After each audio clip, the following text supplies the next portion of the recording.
Gênesis 13, versículo 10. E também vamos ler o verso 14. O verso 10 diz assim: Levantou Ló os olhos e viu toda a campina do Jordão, que era toda bem regada, antes de haver o Senhor destruído Sodoma e Gomorra, como o jardim do Senhor, como a terra do Egito, como quem vai para Zoar. E o verso 14 diz assim: Disse o Senhor a Abrão, depois que Ló se separou dele: Ergue os olhos e olha desde onde estás, para o norte, para o sul, para o oriente e para o ocidente. Amém? Irmãos, hoje nós vamos falar sobre um tema muito importante e sempre foi importante para todas as épocas, para todos os momentos da história do povo de Deus. Nós vamos falar sobre um tema que é uma pergunta: para onde se levantam os nossos olhos?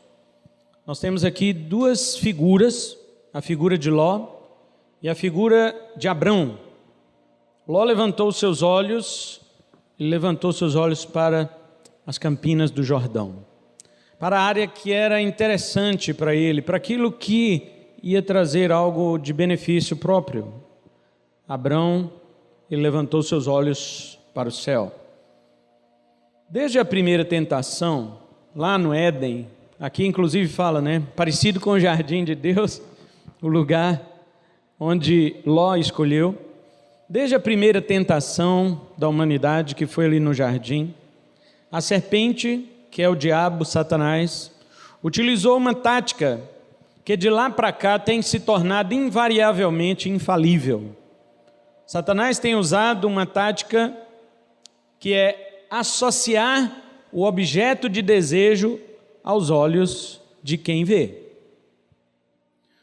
Nós lemos em Gênesis 3:6 o texto, capítulo da queda. Você perguntar onde está escrito a queda do homem, onde foi a queda do homem? Gênesis 3. Gênesis 3, versículo 6 diz que a mulher, vendo que a árvore era boa para se comer, agradável aos olhos. Veja que tudo passou pelo apelo visual. Satanás conduziu a mulher por causa de uma das três fontes da tentação que existe em nós. Esta aqui é o apelo visual que o apóstolo João, na primeira carta, capítulo 2, verso 16, ele chama de cobiça dos olhos. Mas existem outras duas fontes que ele também cita lá. E ele cita essas duas fontes, que é a cobiça da carne e a soberba da vida. Você compara Gênesis 3:6 com 1 João 2:16, você tem a impressão que o apóstolo João estava pensando em Gênesis quando escreveu aquela carta.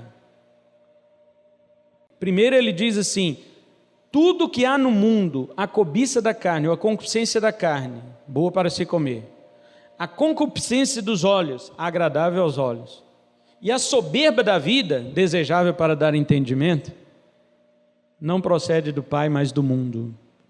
O apóstolo João estava colocando as três fontes da tentação que existe no coração do homem. A cobiça ou concupiscência é o desejo da carne. Segundo, o desejo dos olhos. E terceiro, a soberba da vida.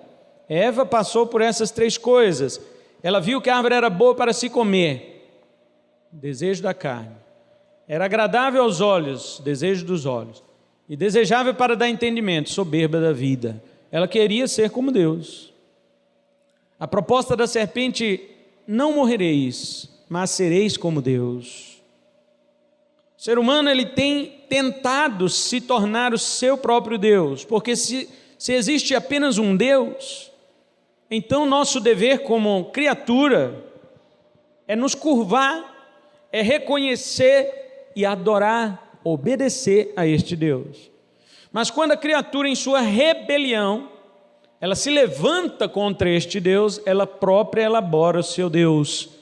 E os homens são tão arrogantes que eles não elaboram um Deus em conjunto, cada qual elabora o seu próprio, porque ninguém quer se curvar diante do Deus do outro. Mas a essência do que queremos pregar hoje é sobre essa questão dos olhos. Para onde se levantam os nossos olhos? O apóstolo João nos alerta sobre esta fonte da tentação, que é o apelo visual. Isso não quer dizer que as pessoas deficientes visuais não tenham tentações. Elas desenvolvem os seus demais sentidos de forma assustadora. Os irmãos podem observar que os cegos jogam futebol, porque eles colocam um chocalho dentro da bola e pelo barulho daquele chocalho eles sabem onde a bola está. E eles, depois você assiste campeonato de futsal, de futebol de cego para você ver. Eles não veem, mas desenvolvem os seus outros sentidos de maneira que não estão livres da tentação também. Mas a cobiça, ela está ligada ao coração do homem, não só aos olhos, mas ao coração. É a natureza de um modo geral, de um modo total. Porém, nós temos que reconhecer também que os nossos olhos, eles não captam somente os interesses da nossa cobiça. Os nossos olhos também, eles são capazes de apreciar as coisas belas que são legítimas, que não são pecado. Nós conseguimos apreciar, por exemplo, a criação de Deus. Nós conseguimos olhar para as coisas belas que não são pecado. Porém, mesmo que os nossos olhos captem aquilo que não é pecado, nós corremos um sério risco de transformar em laço que nos emaranha de tal modo quase impossível de se desvencilhar. Nós temos essa capacidade, nós temos essa condição de transformar uma coisa normal em pecado. Nós temos essa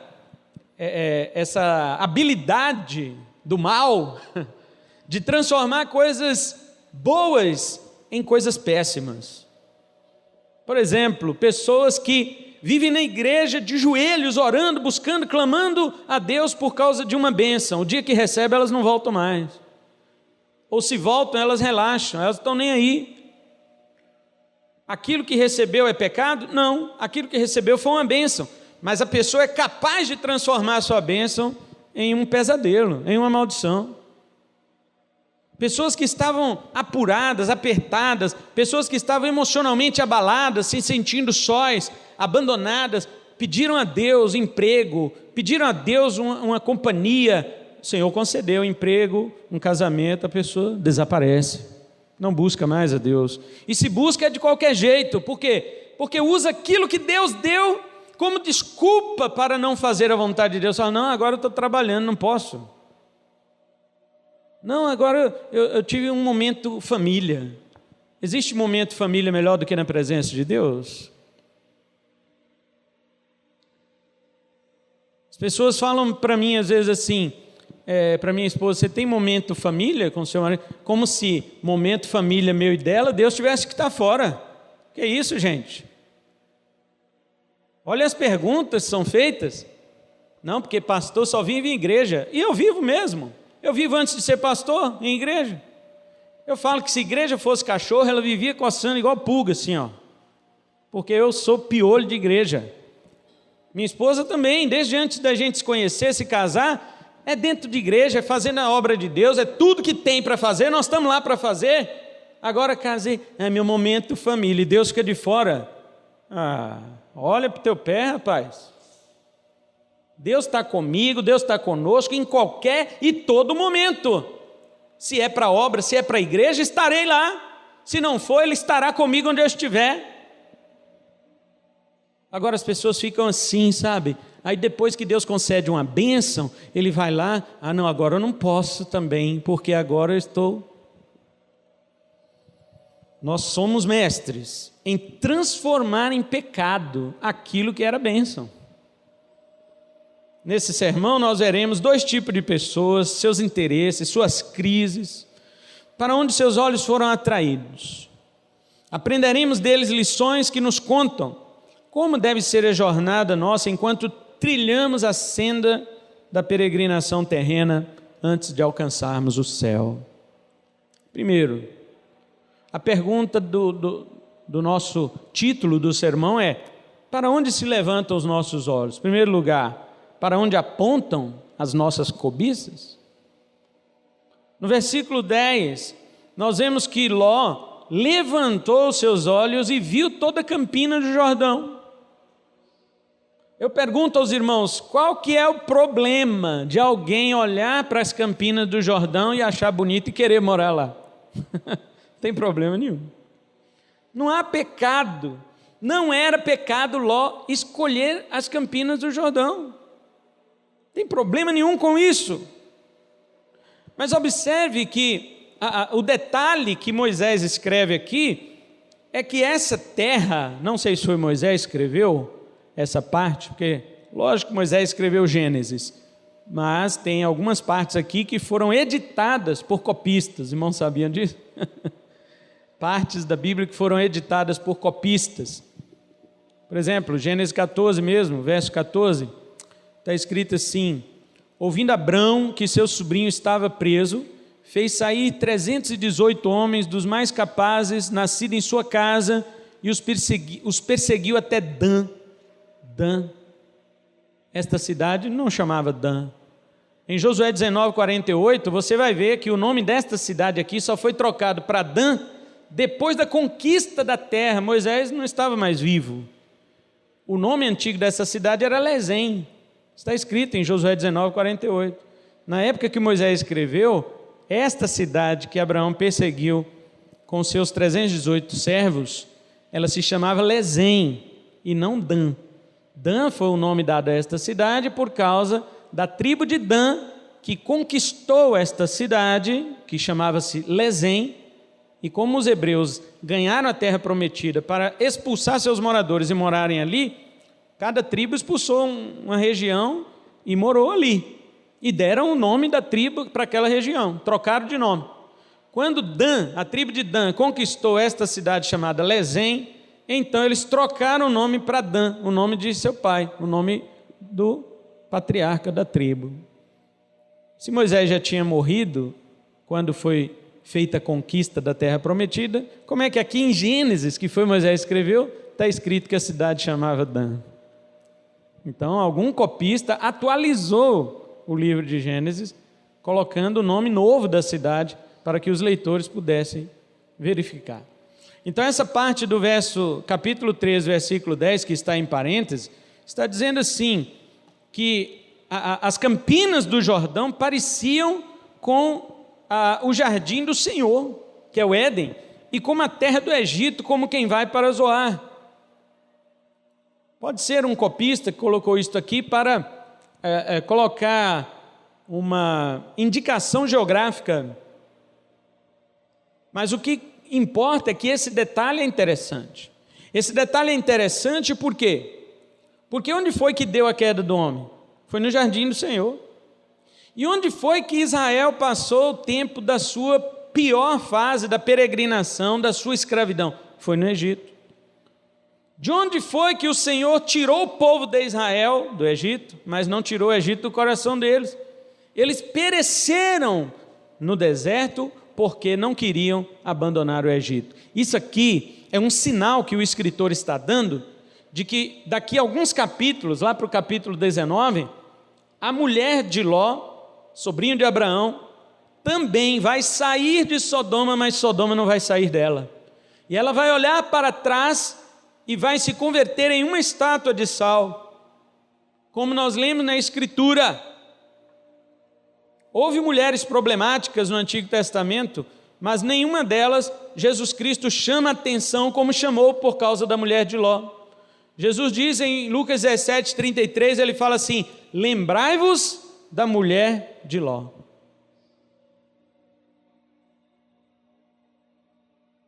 Esta mulher estava apegada a esta cidade, e nós vemos que com Ló não era diferente. Ele ergueu seus olhos, viu as campinas do Jordão, achou interessante aquilo para si mesmo. Observe que Ló pensou nos bens e na sua propriedade. Os homens daquela época eram ricos por causa do gado, não é verdade? Gado, escravos, prata e ouro, não é isto? Ló pensou no seu gado. Ele falou assim: rapaz, aquilo ali é muito bom, para as minhas propriedades. Ló pensou nas coisas, ele não pensou nas pessoas. Ló pensou no seu dinheiro, ele não pensou em sua família. Ele não pensou em sua esposa, em seus filhos, não. Ele pensou nos seus recursos. Eu quero ir para um lugar onde eu possa praticar aquilo que eu formei. Eu sou formado em pastor de ovelhas, eu sou formado em gado, em cowboy, eu sou fazendeiro. Eu sou um fazendeiro, eu sou formado nisso. Eu quero algo que eu vou cuidar naquilo que eu me formei. Meu tio me ensinou a cuidar dos animais e eu quero um lugar que esteja próprio para onde eu tenho diploma. Meu diploma é de fazendeiro e aquele lugar é muito bom para isto. Mas veja, o verso 13 diz assim: ora, os homens de Sodoma eram maus e grandes pecadores contra o Senhor. Ló não olhou isso. Tem gente, irmãos, que ele sai de um ambiente, de um lugar, de uma cidade, ele vai para outra, ele fala, não, aqui não está bom. O que é que não está bom para uma pessoa? Não é dinheiro? Não é sempre isso? Ela não quer o melhor para o seu gado? Será que está pensando na família? Será que está pensando? Ela não pensa. Porque às vezes vai para um lugar onde a perversidade é terrível, vai para um lugar onde impera o pecado, vai para um lugar onde a destruição da família é algo normal e ele não está nem aí. Ele quer ir por quê? Porque lá tem Campina Verde, porque lá tem um ambiente bonito, vai trazer recursos para mim. É para ali que as pessoas levantam os seus olhos. As boas intenções de Ló não foram suficientes para que ele vivesse naquele lugar para a glória de Deus.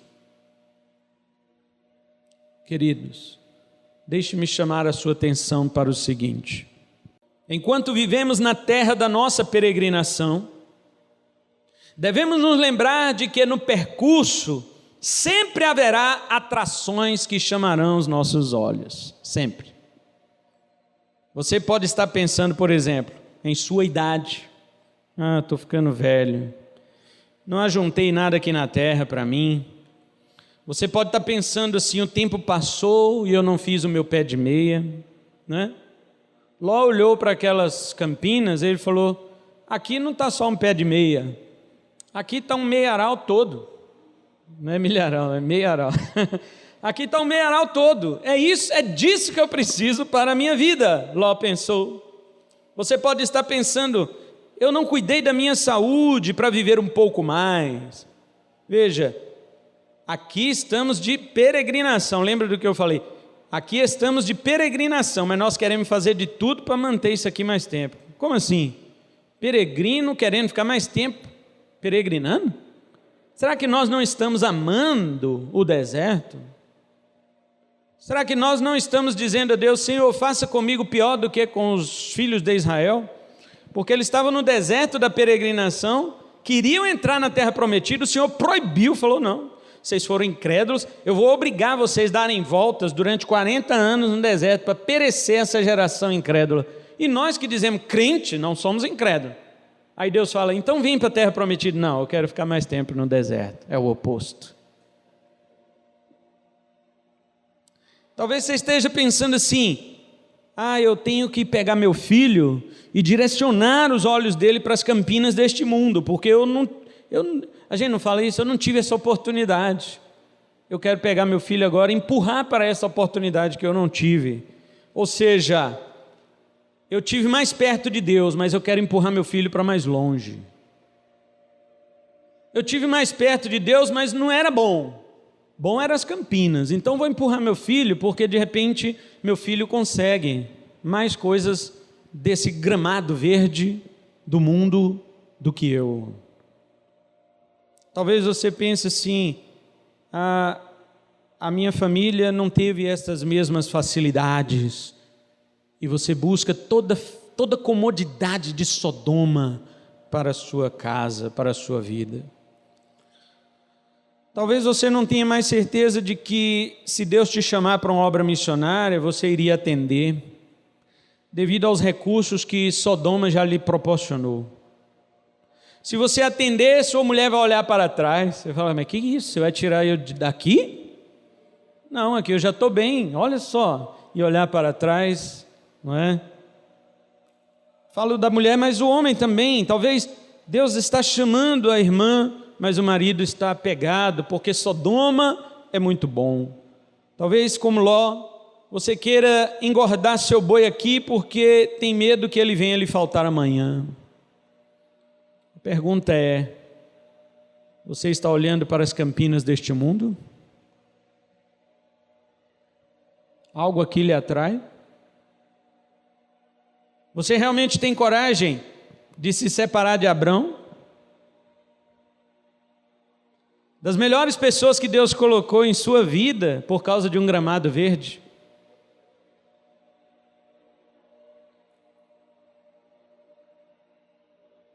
Para onde estão levantando os seus olhos? Estes são os que levantam seus olhos para onde apontam suas cobiças. Mas existe um segundo personagem aqui nessa história. Para onde levantam os seus olhos? Para onde apontam as promessas de Deus? Está aqui no verso 14. Disse o Senhor a Abrão depois que Ló se separou dele: ergue os olhos e olha desde onde estás para o norte, para o sul, para o leste e para o oeste. Lendo esse texto, eu tive um pouco de impressão de tristeza em Abraão. Decepção, talvez. Abrão foi um homem que, neste momento aqui, ele abriu mão de exercer o seu privilégio de mais velho. Porque naquela época, uma pessoa mais velha tinha o direito de escolher primeiro. No entanto, ele diz para o seu sobrinho: escolha você. Primeiro, escolha você. Ao abrir mão do seu privilégio de escolher primeiro, ele mostrava para o seu sobrinho que ele, Abrão, não estava interessado em primeiro lugar nas coisas desta terra. Mas o seu sobrinho, ele nunca tinha visto uma oportunidade daquela. Falou: que isso, todo mundo escolhe na minha frente. É a primeira vez que eu vou escolher primeiro. E ele não hesitou, rapidamente ele foi para onde seus olhos carnais direcionaram, mas ali havia um homem que tinha uma experiência com Deus. Ali havia um homem que sabia como era a voz de Deus, mas ele deve ter ficado um pouco decepcionado, sim, com seu sobrinho. Por que eu penso isto? Porque o verso 14 é o Senhor que diz a Abrão para erguer os olhos e levantar. Abrão talvez tenha ficado cabisbaixo, talvez ele tenha se decepcionado e falar assim: rapaz, tudo bem que meu sobrinho escolheu as campinas e eu vou ficar meio sem pasto aqui para o meu gado. Mas que coisa, ele se afastou de mim assim no tiro. Ele deve ter ficado entristecido, mas Deus diz para ele: ergue os teus olhos. Amém? Aleluia. Deus diz isto para Abraão. E qual que era a promessa? Verso 15. A promessa era que toda a terra que seus olhos alcançassem seria dada a ele e à sua descendência. Aleluia. A promessa no verso 16 também era outra: que sua descendência se multiplicaria sobremaneira. Como diz aqui no verso 16, diz que ele seria como um pó da terra. Se alguém pudesse contar o pó da terra, poderia contar então a descendência de Abrão. Abrão deveria crer. Abrão deveria crer. E para que ele cresce, o que Tiago diz, que a fé sem obras é morta. Abrão tinha que crer, mas tinha que ter alguma obra que comprovasse que ele cria nesta palavra de Deus. E ele ficou meio parado, né? Você vê Abrão, ele está lá triste. Ergue os olhos, filho. Ele levanta os olhos, olha para o sul, para o norte, para o leste, para o oeste. Você está no centro aí, olha para os quatro cantos agora. Tudo isso que seus olhos contemplam, eu te darei, e tua descendência será como o pó da terra, será imensa. Um homem que nem filho tinha, porque a mulher não podia ter filho. Ele deveria crer, como ele já havia crido. Ele creu na palavra do Senhor, mas agora Deus ordena que ele tome uma postura de fé. Então Deus diz para ele no verso 17, bem assim: levanta-te, percorre esta terra ao seu comprimento e à sua largura, porque eu te darei. Levanta, rapaz. Não só os olhos, mas levanta também desse lugar que você está sentado aí nesse chão, triste com seu sobrinho, com a escolha mundana que ele fez. Levanta, levanta. Eu quero que você erga os teus olhos para o céu e mova os teus pés sobre a terra. Eis aí um grande problema dos crentes.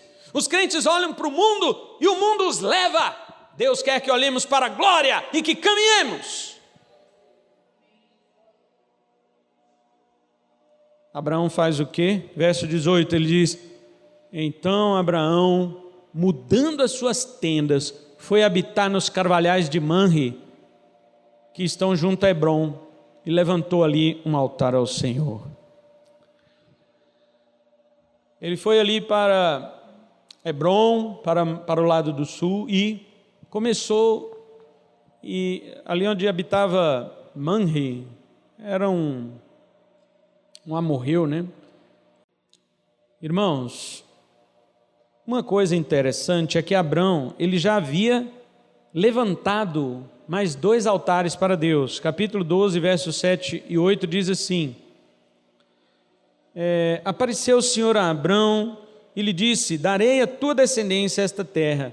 Ali edificou Abrão um altar ao Senhor que lhe aparecera. Veja, Deus já havia aparecido para ele ali na terra de Siquém, não é? Ali atravessou Abrão, verso 6, atravessou Abrão a terra até Siquém, até o carvalho de Moré. Então apareceu o Senhor. Em Siquém ele levanta um altar. Aí no verso 8, passando dali para o monte, ao oriente de Betel, armou a sua tenda, ficando Betel ao ocidente e Ai ao oriente. Ali edificou um altar ao Senhor e invocou o nome do Senhor. O que nós aprendemos de Abraão aqui é que os peregrinos, eles caminham por essa terra aqui levantando altares para Deus. Os peregrinos caminham a estrada da sua peregrinação adorando a Deus. Eles não ficam presos em lugares, de lugar em lugar que ele ia. Veja, a Bíblia diz que Abrão era nômade, ele não fixou residência. Mas cada lugar que ele ia, Deus aparecia, falava um negócio com ele, ele levantava um altar e adorava o Senhor. E aqui não foi diferente na escolha do seu sobrinho. Quando Deus diz para ele: levanta, filho, a tua cabeça, levanta também os teus pés, começa a andar por esta terra, Abrão obedeceu e edificou mais um altar ao Senhor, conforme nós lemos no último versículo aí do capítulo 13. Quero dizer para você que diante das escolhas de pessoas que estão ao nosso redor, e aparentemente elas se dão bem nelas, muitas vezes nós ficamos cabisbaixos, ficamos como Abrão, mas Deus levanta a nossa cabeça e pede que olhemos para a sua palavra. Ela não falha de jeito nenhum. Deus estava dizendo a Abrão que ele prepararia uma cidade, mas não ali. Olha só isso, irmãos. Talvez você nem tenha observado o que eu disse aqui. Abrão era nômade. O que isto quer dizer? Nós passamos despercebido, mas o autor aos Hebreus não passou. O autor aos Hebreus entendeu o que aconteceu entre Abrão e Deus, e nós não entendemos. O autor aos Hebreus nos informa que Abrão, quando recebeu estas promessas de Deus, ele entendeu claramente que Deus não estava lhe prometendo terra física. Abrão entendeu que Deus estava oferecendo para ele uma terra celeste, espiritual e eterna. Por isso, Abrão não fixou residência. Ele vivia de tenda em tenda, de cidade em cidade, de lugar em lugar. O autor aos Hebreus nos ensina isto. Hebreus capítulo 11 e o versículo 9, o autor, ele diz desta maneira: pela fé peregrinou na terra prometida, como em terra alheia. Veja, ele peregrinou na terra da promessa como se fosse estranha. A terra não foi promessa de Deus para ele, mas ele viveu ali como se ela fosse estranha e não da promessa. Agora por quê? Continua. Verso 9, ele diz assim: habitando em tendas com Isaac e Jacó, herdeiros com ele da mesma promessa. Verso 10, porque aguardava a cidade que tem fundamentos, da qual Deus é o arquiteto e edificador. Aleluia. Abraão, ele esperava pela cidade verdadeira, aquela que tem fundamento, sabe? A nova Jerusalém, que não precisaremos mais de mudar. Esta sim será a nossa pátria, este será o nosso lugar definitivo. Não é aqui. Aqui nós labutamos, corremos atrás, fazemos dívidas para ter a nossa casa chamada própria, mas não é própria. O que nos será próprio será na glória.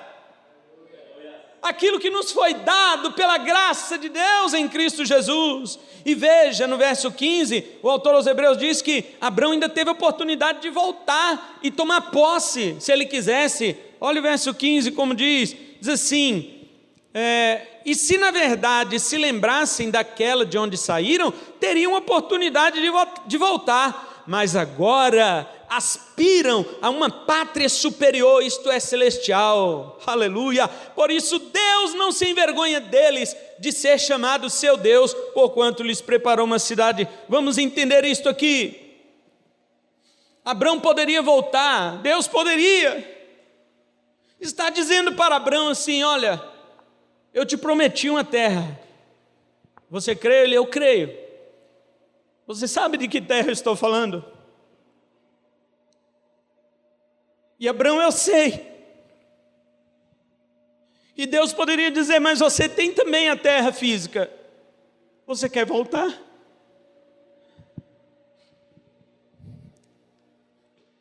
Não quero. Eu quero ir para a pátria.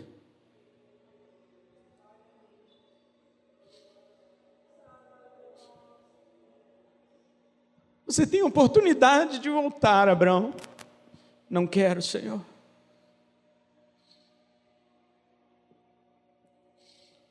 Isso aqui é fé. Sabe que o texto de Hebreus 11, tudo é fé? Sabe disso? Tudo fala da fé em Hebreus 11. Por que isto aqui é fé?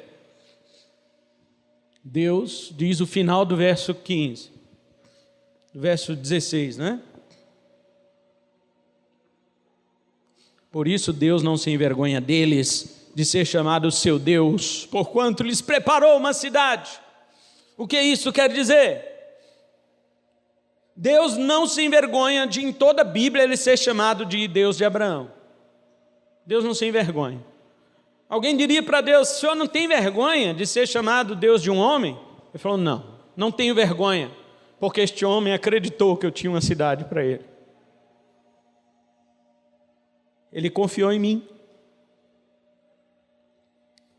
Por isso que ele cita Isaac e Jacó ali no verso anterior, porque também Isaac e Jacó, da mesma forma. E Deus não se envergonha de ser chamado Deus de Abraão, de Isaac e de Jacó. Por quê? Porque esses três patriarcas creram que Deus os havia preparado uma cidade, mas não aqui, uma cidade eterna.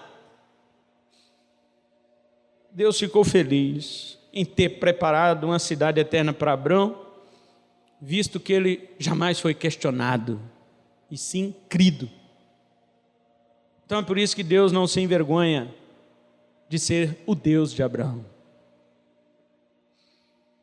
E Abraão tranquilo. Abraão, mas teu Deus te prometeu tudo isso, toda a terra é do Senhor, Ele dá a quem Ele quer, e Ele deu para você. Eu sei. Mas por que você não fixa logo uma residência, fica andando de tenda em tenda? Porque minha pátria não é aqui. Eu sou peregrino. Peregrino não se encanta com as coisas do caminho. Ele sabe onde tem que chegar. Em último lugar, para onde apontam os nossos olhos? Os nossos olhos apontam para a nossa esperança? O autor aos Hebreus ainda, no capítulo 12, quando ele termina de falar que todos os heróis da fé olharam para coisas que nem alcançaram, você viu o verso 13? do 11 ainda, ele fala assim: todos estes morreram na fé sem ter obtido as promessas, vendo-as, porém, de longe e saudando-as e confessando que eram estrangeiros e peregrinos sobre a terra.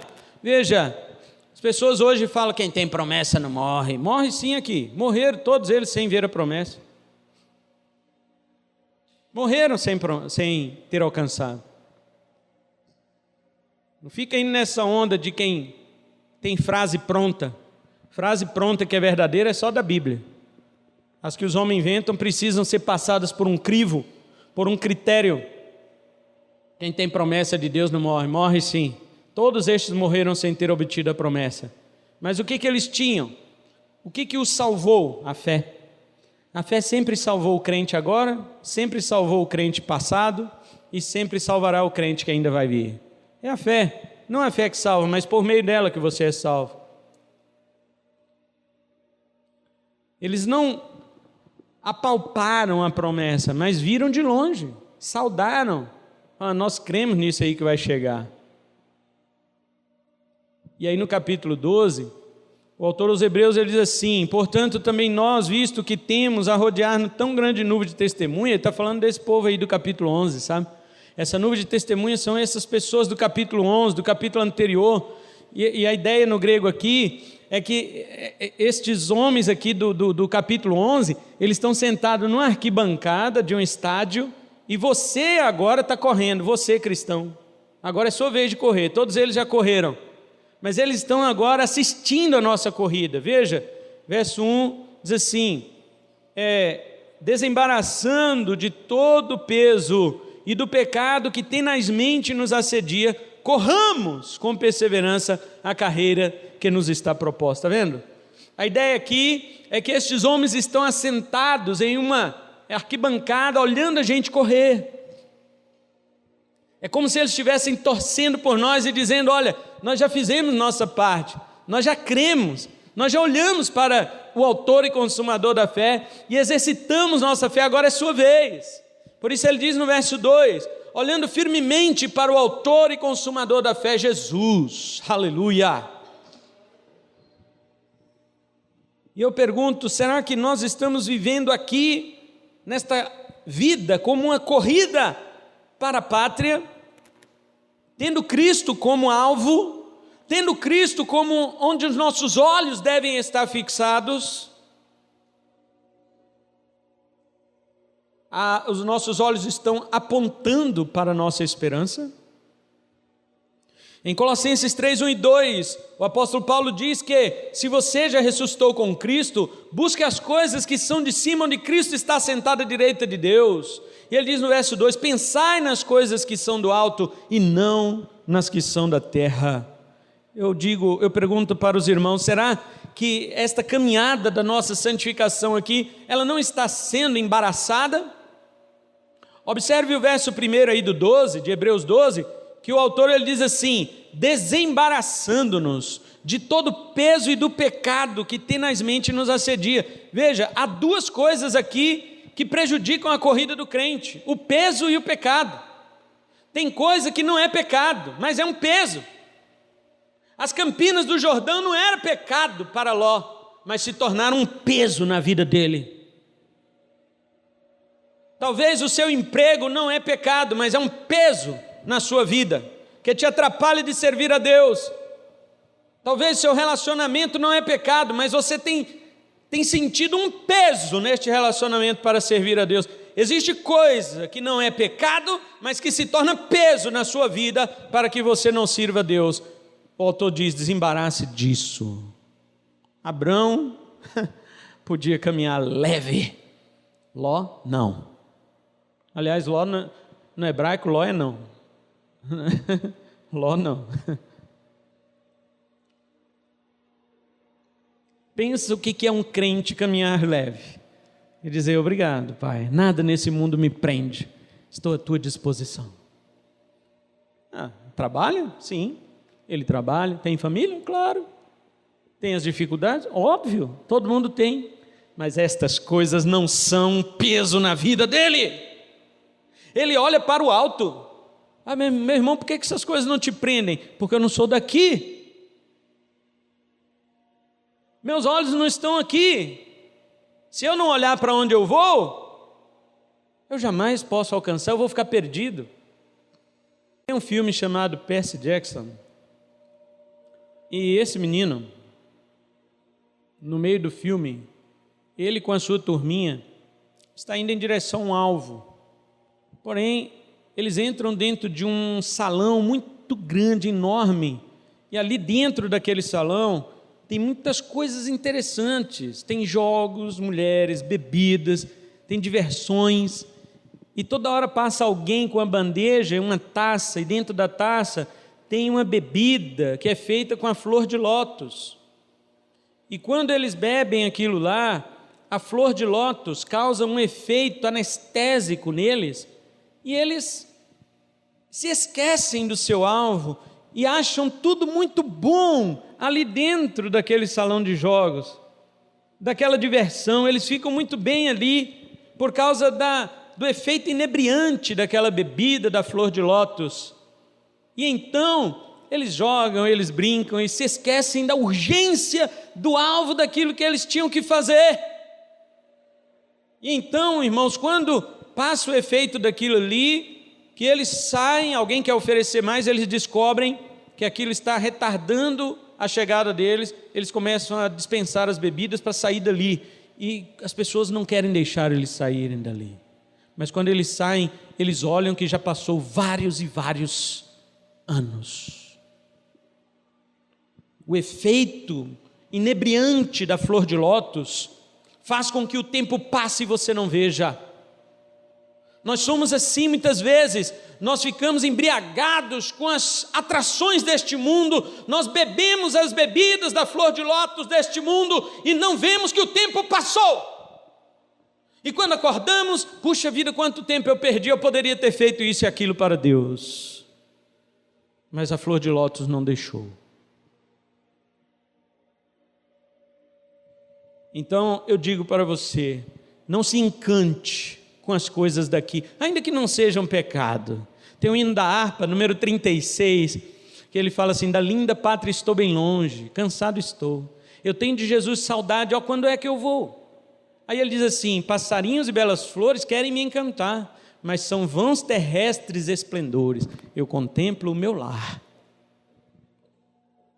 Há coisas que são normais, que são belas. As Campinas do Jordão não têm pecado, mas elas podem atrasar a sua jornada. E Jesus diz em Lucas 21, 28, ora, ao começarem estas coisas a suceder, exultai e erguei a vossa cabeça, porque a vossa redenção se aproxima. Aí é para onde o crente levanta os olhos. Estávamos conversando aqui antes do culto, né, Nelly? E falamos que muitos crentes, quando estas coisas, Jesus está falando dos sinais dos tempos, né? Quando estas coisas começarem a acontecer, muitos crentes vão estar embriagados, bebendo, sugando o néctar da flor de lótus, e vão ser pegos de surpresa. Não é porque Jesus vai vir invisível que vai dar, não é isso não. O dilúvio foi invisível? Mas por que pegou a todos de surpresa? Porque estavam embriagados em seus afazeres. Você já reparou uma coisa, que quando Jesus diz no sermão profético, que nos dias do Filho do Homem será como os dias de Noé e de Ló? Você já reparou que Jesus diz que eles estavam fazendo? Jesus diz que eles estavam pecando? Não. Jesus diz que eles estavam comendo, bebendo, casando, dando em casamento. Nos dias de Ló eles estavam comprando, vendendo e edificando. Tem pecado nisso, gente? Não tem pecado em beber, em comer. Não tem pecado em casar, em se dar sua filha em casamento. Não há pecado em comprar, nem vender, nem construir. Mas por que pegou a todos de surpresa?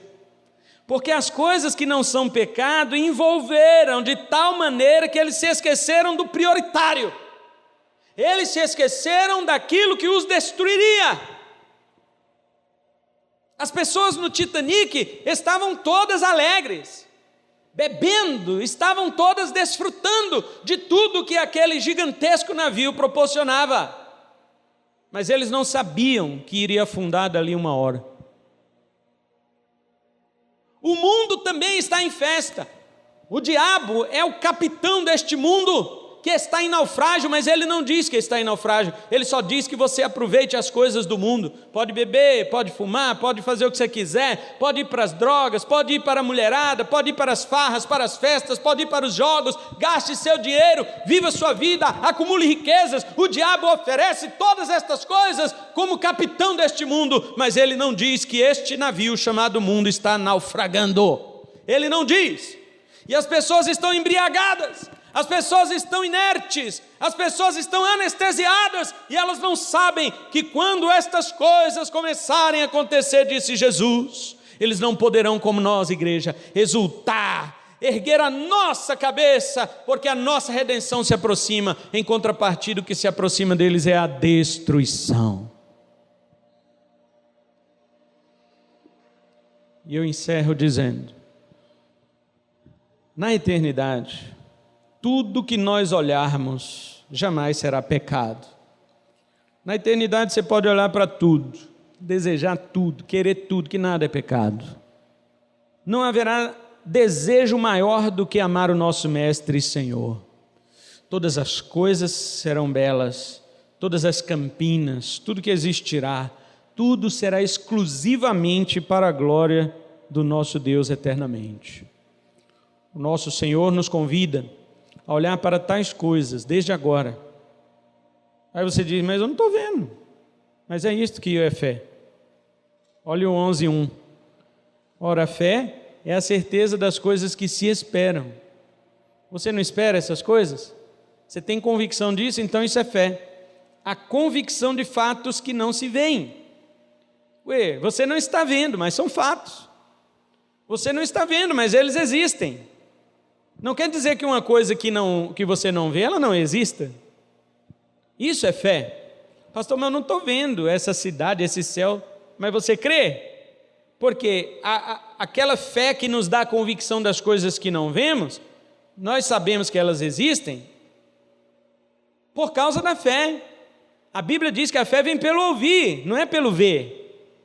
Você não vai ver algum vislumbre de lá para você crer, não. Você tem que crer porque a palavra disse. Se Deus lhe desse uma pequena visão do que existe lá, nunca mais você olharia para as coisas deste mundo, sabia? Mas Deus não faz isso. Por que Deus não faz? Porque Ele quer que você creia, Ele não quer que você veja. Ele não quer que você enxergue isso agora. Ele quer que você creia antes dele te mostrar. Você crê? Amém? Você crê que há uma pátria? Você crê que há uma cidade? Abraão, que nem Cristo conheceu, embora Jesus falou, Abraão viu o meu dia e se alegrou. Abraão viu sim o dia de Jesus. Quando? Quando ia matar Isaac, e Deus falou, não, tem um carneiro preso ali, pega ele e mata no lugar do seu filho. Ali foi o dia que Abraão viu Jesus. O carneiro que substituiu o seu filho, assim como o Filho de Deus substituiu a gente. E ele se alegrou. E olha que este homem, mesmo sem conhecer a Cristo e as coisas de Cristo, ele já estava o quê? Olhando para a pátria superior. E nós muitas vezes somos crentes, e não olhamos. Nossa cabeça está aqui, olhando para baixo, para esta vida. A pergunta continua, irmãos. Para onde estão levantados os nossos olhos? Amém? Vamos ficar em pé, vamos orar.